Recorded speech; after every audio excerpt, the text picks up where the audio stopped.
Tensions have again escalated in West Asia, and after signing an MOU between Iran and the United States of America, unfortunately, both sides are again exchanging ammunition, and the MOU at the moment stands in tatters.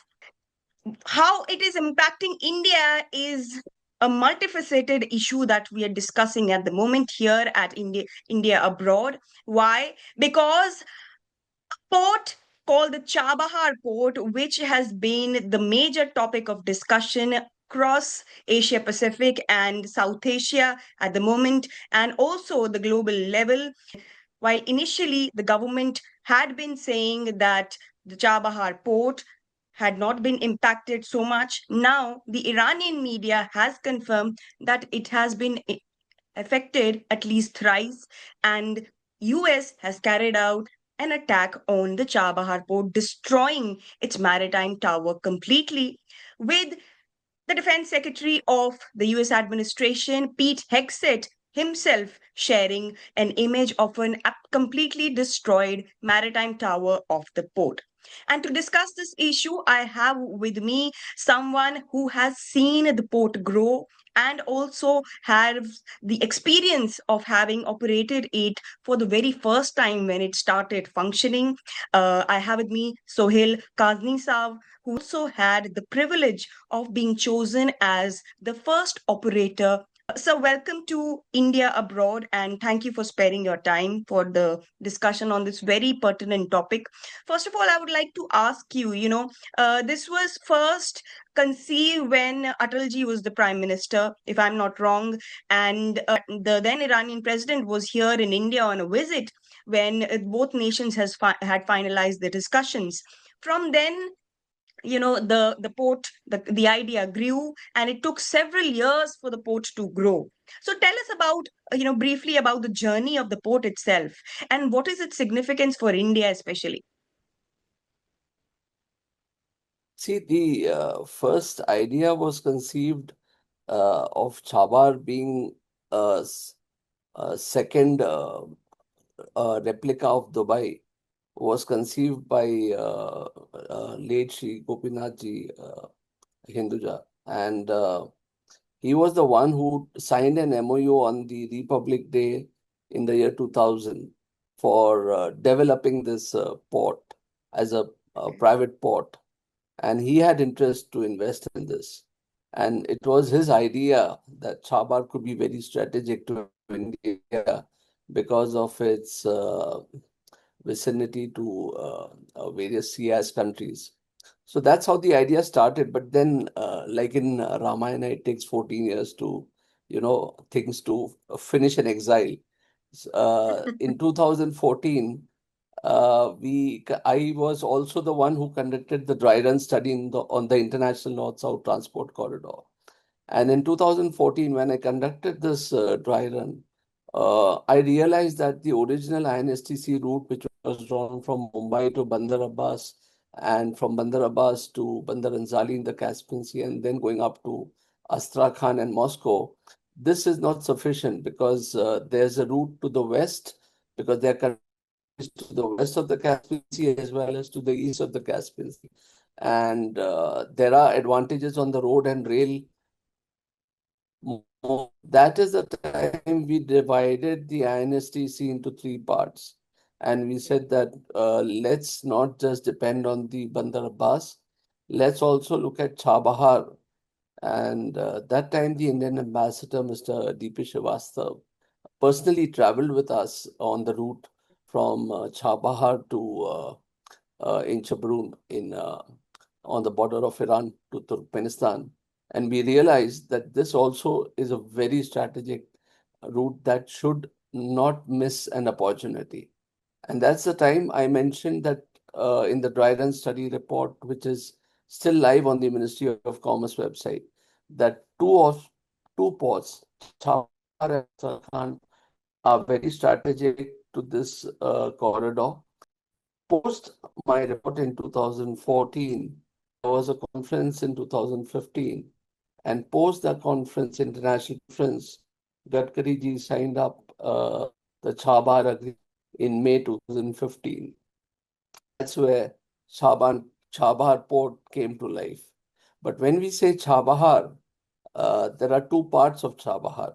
There was one container terminal. Chabahar port was also developed by the civil work was done by the Iranians and developed the container terminal on Shahid Bahishti to make it one of the large ports capable of handling at least 8.5 to 10 million tons of cargo.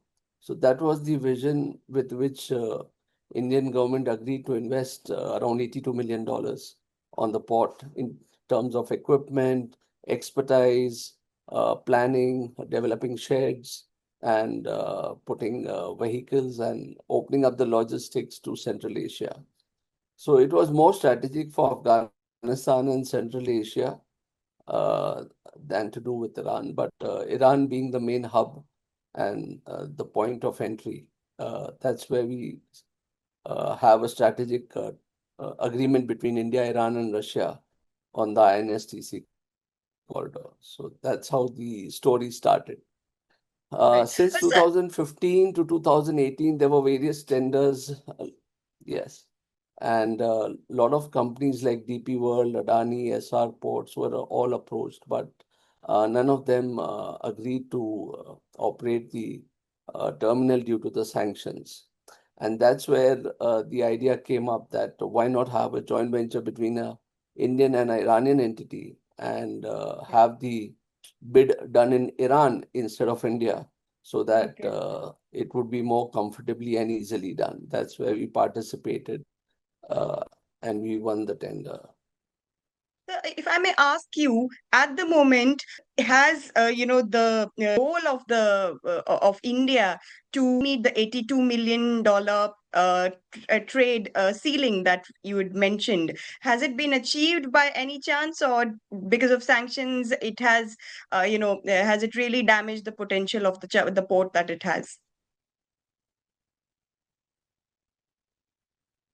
No, so first of all, the payment has been given to the Iranians to buy the equipments because so that the port can start the development works. India already had the exemption from the sanctions to make any payments for the development of the port. So that was made, and the equipment orders have been placed. Normally, these cranes take 2 to 3 years time to come in. So the payment was just made last year. Okay. Secondly, sorry, as far as potential is concerned, we started at 300,000 tons in 2018, where Chabahar was. And we, in 2010, when I completed my contract, we were sitting on 2 million tons of traffic. So I think that was an achievement good enough for us. And the first vessel that we handled was actually from South America, carrying maize. Oh. So uh, I think that answers it all with respect to its potential that it has for the movement to CIS nations. Okay. So what really went wrong for Chabahar? I mean, has the sanctions hit Chabahar so much? Because there are other analysts who have dealt with the port also from the government side. And in fact, one of them was sharing that the sanctions have hit the port so badly that even Indian vessels don't want to come to the Chabahar port now. Is it true? I think more than the sanctions, I would say competitiveness, because even while we were handling this port, we saw that the Iranian government themselves and the Iranian shipping arm of the government has been operating at such a low cost and price because their own fuel is almost free. So we are not competitive, I would say. It was not that it was due to sanctions that any reason of Indian government was held up. But I think they were much stronger in the Arabian Sea to manage movements towards Iran and more smooth. And they were ready to offer services right up to the final destination in CS nations. So, which Indian shipping companies would take time to catch up. Yes, there are issues with respect to the banking and payments, due to which there has been hesitation by the small operators. But if you see, even today, there are a lot of non-vessel owning container carriers who are operating this region, handling the shipping from India side. They are not vessel owners, but they are container owners from India, privately owned, who are very active in this region and operating. So what happens? I mean, if you can explain at the moment, you're saying that they're non-vessel container owners that are handling trade there at the moment. So what is happening on the trade front at the moment? Which are the countries that we are dealing with? What kind of goods are transported from this port, and where all it goes? So it goes right up to Kazakhstan. The countries that we are dealing with are all the 12 to 13 nations mentioned in the International North-South Transport Corridor, that is Kazakhstan, Kyrgyzstan, Tajikistan, Turkmenistan, and then on this side we have Azerbaijan, Georgia, we have Iran and Russia. So all the countries are actively participating. Yes, I can say all the American entities like DHL and all have stopped operating, but they were always using the local entities to operate. So they continue to operate in a different name, different banner, That's very but interesting. they If are you can active. just sort of elaborate on that. How was that happening and how did it start? Was there any point in Chabahar's history when any US vessel would have actually used the port, as a US entity and not as, as a foreign flagged or, using another identity altogether? Has it ever happened? So, I mean, the US has been pretty active in terms of trade out there, and it's not that they have used any other entity. They have, I mean, worked with the Turkish, the UK entities who have been actively working with the same region. So instead of working directly, they've been working through entities who are not affected by the sanctions, I would say. Okay. Which include which countries, sir? So the most active countries were UAE and Turkey, that have helped in the banking and trading between on the Chabahar side. Okay, right. And if you can just elaborate on the kind of goods that Chabahar would see being traded, not only from the Indian side, but also on the global level. If you can just help explain and the situation right now, before the attacks. So the maximum volume came out of food grains like rice, maize, pulses. These were the major commodities, and the other was we saw a lot of vessels coming with livestock from Romania, like goats and sheep. And then there were container vessels also that were coming from India side as well as Colombo and China. So India and China is basically industrial engineering goods and other general commodities like FMCG.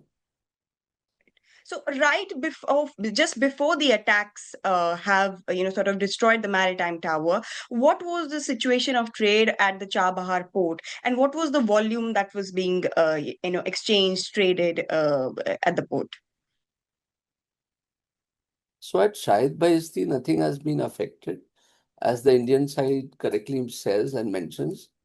And the trade has been around 2.5 million tons right now. Okay.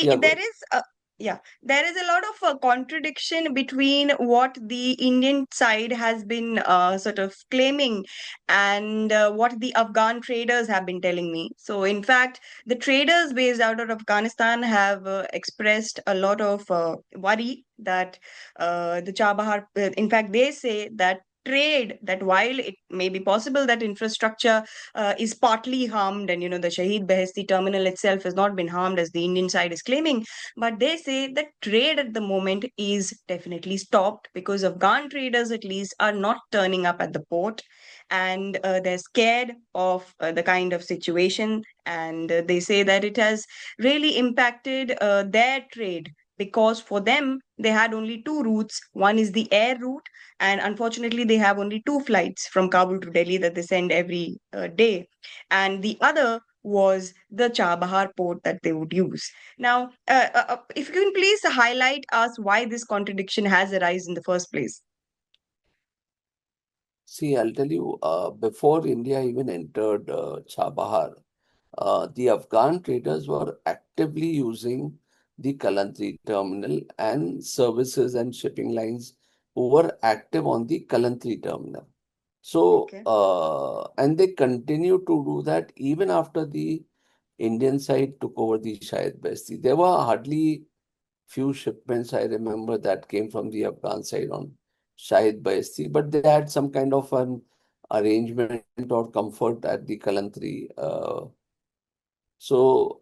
Now it's been the Kalantri that Afghanis are talking about it. As far as Shahid Bahesti is concerned, the tariffs, the free time, and all these things are pretty different compared to the Kalantri. So probably for that reason, they may have to resettle their business from Kalantri to Bahesti, and that's why uh, this controversy is appearing to be what it appears. But Right. technically, So, it's just a matter of a little time that they would adjust to the Shahid Behesti norms and start working from here. right. So the trade between India and Afghanistan was happening via the Shahid Kalantri terminal and not the Shahid Bahesti terminal. Correct. There was very less trade on the Bahesti, but very less. But most of it was Shahid Kalantri, and it was not India-Afghanistan trade. I would say India-Afghanistan trade has always more been happening from Bandar Abbas side and Okay. not Chabahar. And a lot of it has been moving by air, because if you see the commodities that were traded were like carpets, dry fruits, and Air Right. India had a subsidized service of 10 rupees per kilo that was operating between Kabul. Afghanistan and Delhi. Yeah, Yeah, yeah. so nobody would use a sea route unless you have heavy cargoes like marble blocks Right, or right. mining materials that are voluminous and heavy that would go through the Okay, sea route. Most of it okay. would actually use the air route. Right, right. So, I mean, it just boils down to the question that is the Shahid Behesti terminal not pretty active? I mean, that is exactly the impression that we've been getting for all this while. So Shahid Behesti has again two parts, let me tell you. There's a bulk part and there's a container part. The Okay, container part has not been so active. We've not done more than 20 to 25,000 containers a year. But the bulk terminal has been active because most of the vessels that are calling, as I said, carry food, grains, and livestock, and that all comes in bulk. The existing capacity is around 6 million tons, and we are okay, already at 2.5 out there, given the limited availability of vehicles and you know. So, given that, I think it's already doing its complete potential, given the limitations of the Baluchi area of Iran. okay. Right, right. So that's exactly what I wanted to ask you about. I mean, is it the geography that is disturbing it, or are there elements that have been disturbing the area, and which is why the traders and the ships are, afraid to call upon the port? No, no. Development takes a natural and organic time. See, between 2018 to 20, when we could jump from 300,000 to 2 million and now 2.5 million tons.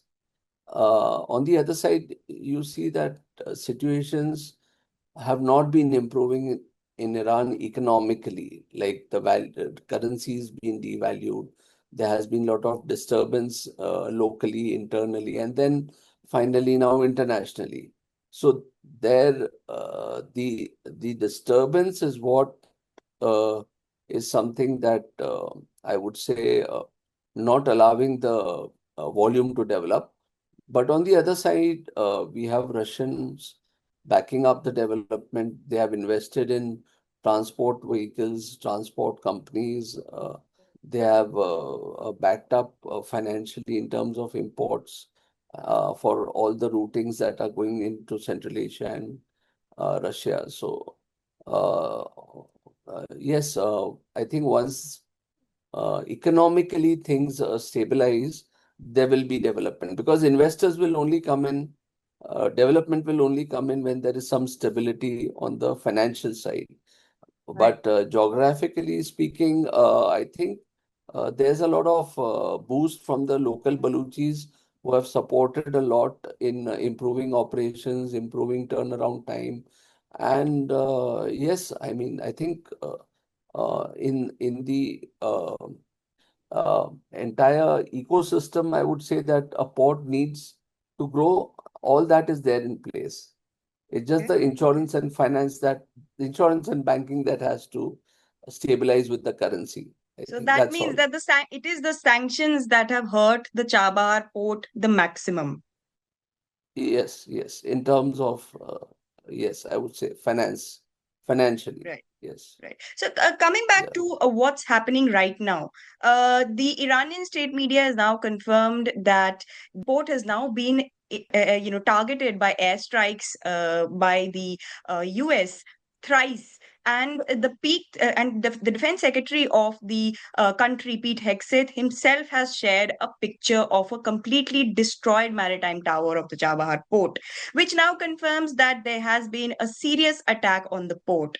Why do you think this is happening in the first place? And now, in this situation, what is the future of the Chabahar port?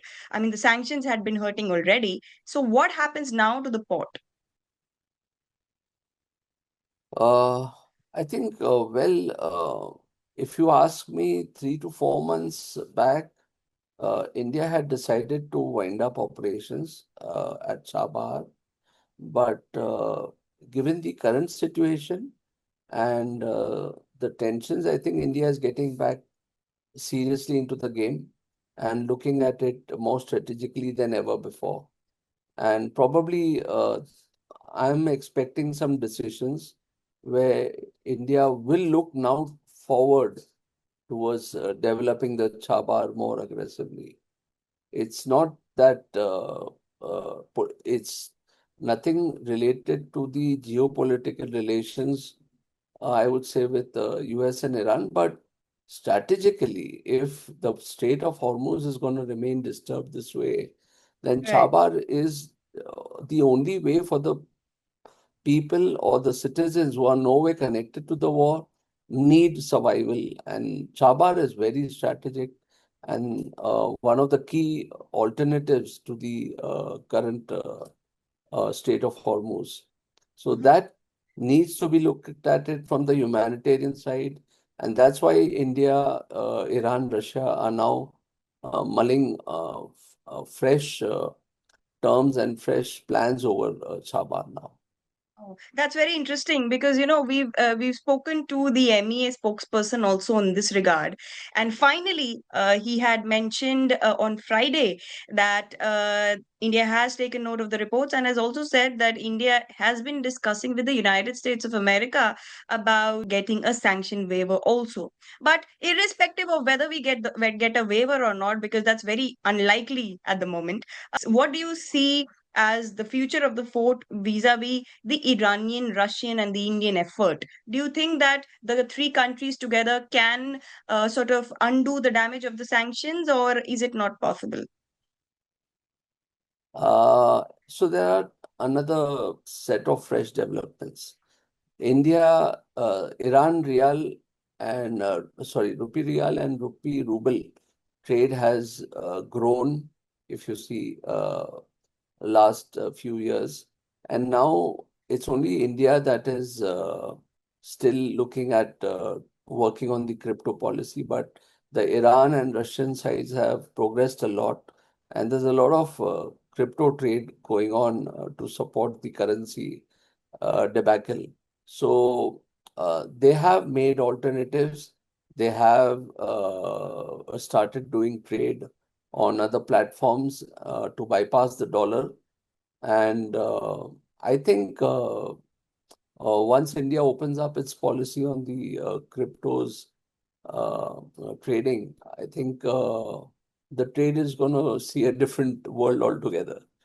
Right. Uh, Right. We're looking at a lot of, development happening on the crypto front also, although India has still been very conservative because of, the kind of uncertainty and the kind of, fraudulent elements that have also been in play vis-a-vis the cryptocurrency side. And the RBI has been trading very cautiously on the issue.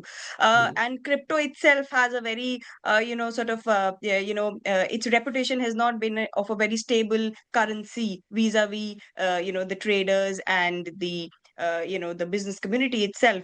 So, but do you see in the near future India sort of taking an impact, taking and making an effort and ensuring that at least there is some movement via the cryptocurrency, and that is allowed for at least to work around the situation around the sanctions of it?